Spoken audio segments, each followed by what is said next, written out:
Shameless, Season 5, Episode 5, titled Rite or Passage. Now, this episode has several stories to talk about. The first story I'll talk about is Lip.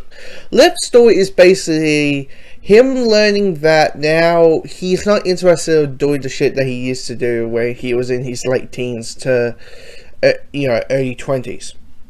He's interested of going to college, learning, graduate, and have a job. He wants the normal, simple life. Versus him just creating habit, because there's a scene where he is with Mickey, and Mickey's holding like guns and they're shooting this store up, and he's just the one who's just holding the weapon and not doing anything because he realized, I don't want to do this anymore. But talking about Mickey, you got this other thing where he can't find Ian. Mickey can't find Ian, and when you slowly realize that, wait, Ian has Asperger's or something, where he's just doing things and acting pretty much like himself, and all those things, like him being depressed and him being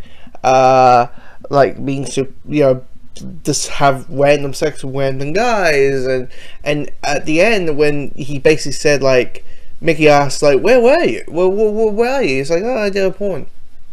So what? Yeah, we got the money. See, I got a porno. I did a porno. Hello, here's the money. I did a porno.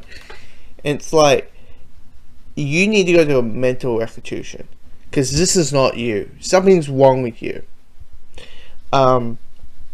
And of course Ian leaves because he probably believes he's not doing anything wrong, or he is being himself, and that's probably, I wouldn't have shot the relationship between Ian and Mickey ends this season because of it. Just Mickey can't handle it. Yeah, but then you got the two big stories. The two big story is Frank goes to his donor's parents' house, and the father is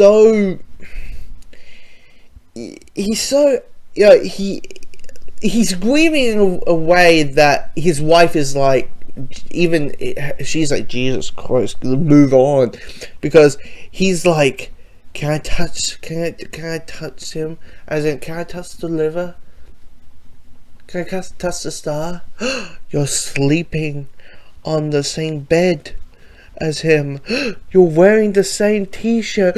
You're eating at the same seat.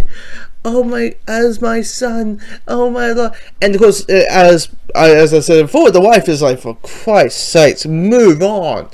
He's dead. He's gone. All those kind of things. And then the most insane thing happened, which I didn't expect coming, which was, it's that classic thing of the wife feeling lonely. A man comes over who's not their partner, and she immediately jumps his bones. And I'm like, wow, I wasn't expecting that. Oh, some people be like, oh, please, that's just going to happen. I did not. I did not. And of course, you got Samantha, because of that story. Samantha realizes, oh, Frank is not a good dad. He is not going to say, if I'm going to give you this thing, that's the thing, he's not going to give you that thing. So anyway. But the final thing is doing with Fiona. Fiona is now married, and it all comes to telling the kids, telling the family that she's now married. But circumstances happen. I don't want to spoil anything, but there's a big event that happens that kind of makes that event not happen. Okay, I'm making no sense. But then the ending happens, the big cliffhanger. You guys knew it was going to happen no matter what. I mean, they did a post-credit scene, for goodness sakes, where, like, Jimmy comes back. This is definitely Jimmy's final season. This is going to be, like, move the way. And I basically said to myself, Season 3 so far is the weakest season. because they focus on Jimmy being part of a mafia or part of like a gangster mafia thing, and it didn't work. So, and clearly they want to do a triangle thing about, like, Jimmy wants Fiona back. He wants Fiona back, but she's like, fuck you.